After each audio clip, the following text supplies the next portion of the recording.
Greetings, citizens of the world. This is a message from Anonymous for the World Health Organization. It is widely believed that you are a group that truly seeks to maintain the best public health around the world, but in the past few months, it has become apparent that you are more of a political organization than a public service. In fact, your allegiance to the governments that support you through massive financial donations has put the world in grave danger. The organization that you belong to has a very important responsibility, because it is trusted by most of the world for credible information.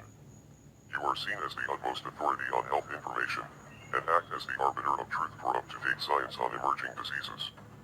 Most media broadcasters, politicians, and health officials around the world have looked to your press releases and news conferences for the most up-to-date scientific information on the growing COVID-19 coronavirus pandemic, and you failed miserably in your duty to protect the people.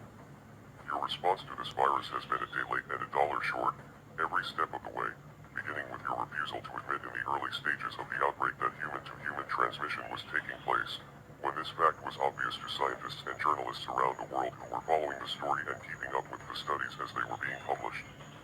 At the time, the Chinese government was doing its best to downplay the severity of the outbreak, and the World Health Organization acted as their mouthpiece, reporting whatever Chinese authorities told them to. As a result of this guidance, the entire world did not take the threat seriously, because everyone assumed that the World Health Organization could be trusted.